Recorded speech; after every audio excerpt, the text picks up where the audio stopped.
Hello children, I hope you enjoyed my last story where the toys went and rescued Old Bear. And this is a continuation of the toys having fun. I hope you don't mind, I've asked my teddy bear to come and listen to the story too, because he did so enjoy the last one. Now this one is called Jolly Snow by Jane Hissey. She's the author, and the blurb on the back says, "Bramwell Brown, Little Bear and Jolly Tall are back once again to delight us. Wishing for snow and becoming impatient for it to fall, the toys decide to make their own. One ingenious creation follows another. The story is enchanting and surprisingly informative." It was cold and grey outside. Jolly Tall the giraffe had been gazing out of the window for days. "What are you waiting for?" asked Rabbit. "Well, I'm waiting for it to snow," said Jolly. "It is winter, isn't it?" "But it doesn't always snow in winter," said Rabbit. "In fact, it hardly ever does," said Duck gloomily. "I know where there's some snow," said Little Bear. "It must be left over from last winter. I'll get it for you." Here's the toys looking out of the window, and there's Little Bear dashing off to go and show his snow. Well, without waiting to explain, Little Bear rushed out of the room.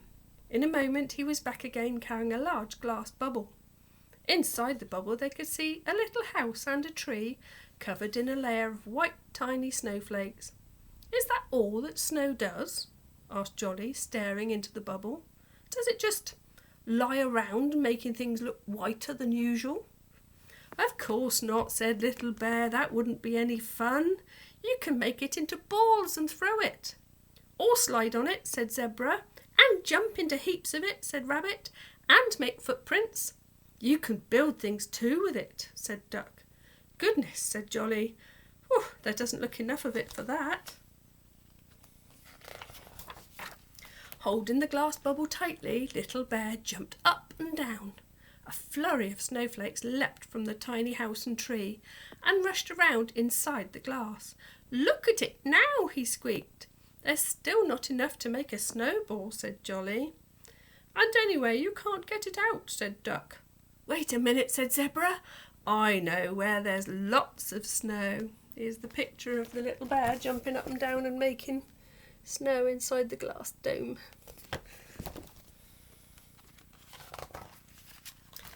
Well, Zebra led the way into the kitchen where Bramwell Brown was busy making some special biscuits. To stop the biscuit dough sticking to the rolling pin, he was shaking flour from a flour shaker. "Whoopee!" cried Zebra, dashing under the falling flour. "I'm in a snowstorm!" Well, in no time at all, her black stripes had almost disappeared.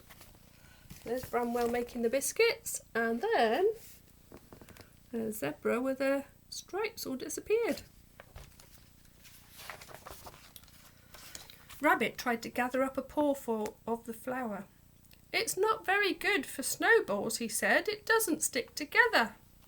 "But it's perfect for dough balls," cried Little Bear, rolling up a piece of dough and throwing it at Rabbit. The dough ball stuck to Rabbit's bottom, and it looked like an extra tail. "This flour snow doesn't come off," said Zebra, jumping up and down, trying to shake herself clean.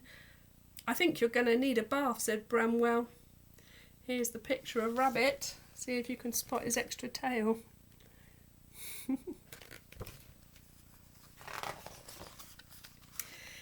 He filled a dish with soapy water and the snowy Zebra climbed in. She began to splash about, sending bubbles flying everywhere.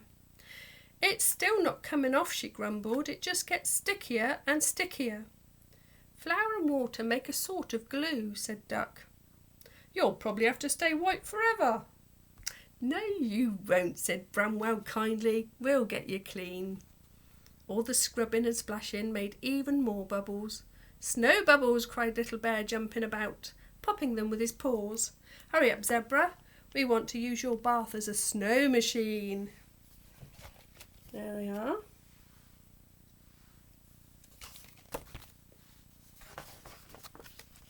After lots of rubbing and scrubbing, Zebra's stripes at last reappeared. The others wrapped her in a warm towel and looked into the bath. "What have you done with all the bubbles?" asked Little Bear. Bubbles never last, said Duck, and anyway they would have made very sloppy snow. Why don't we go and see if Old Bear has got any ideas?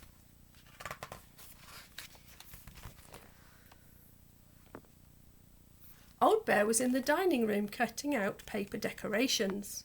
He made paper stars, paper bells and paper lanterns. He'd even made paper snowflakes. "You can't really play with these," said Little Bear, trying to slide on a snowflake. "No, you can't," said Old Bear, rescuing his decoration. "They're only meant for looking at." "But we want some snow for Jolly," said Rabbit. "Snow that you can play with." It's a picture of all the lovely paper decorations that he made. He has been busy.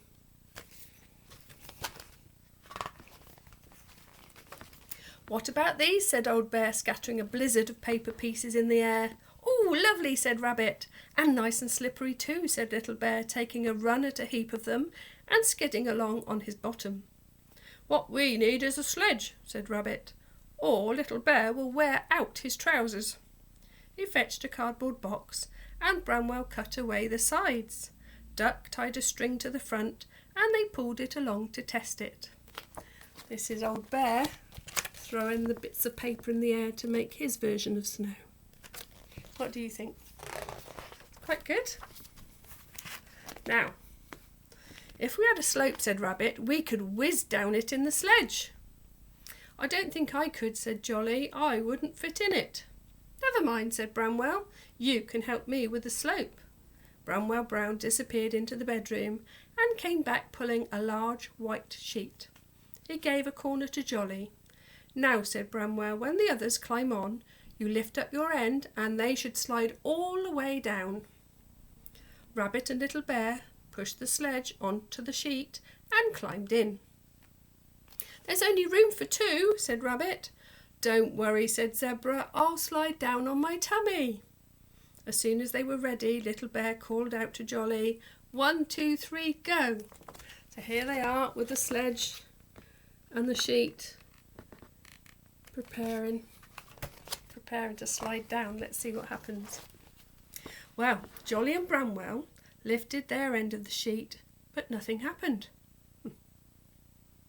"Wobble it a bit," called Rabbit. "We seem to be stuck." Jolly and Bramwell shook the sheet as hard as they could, and suddenly the toys found themselves sliding very fast to the other end.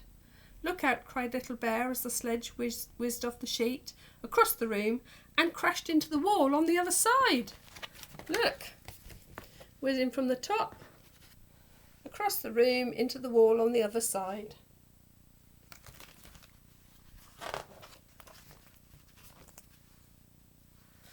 "I think we need a softer landing," said Rabbit, fluffing up his flattened fur and helping Little Bear to his feet. He piled up a heap of cushions against the wall, and then all three toys bravely climbed back onto the sheet.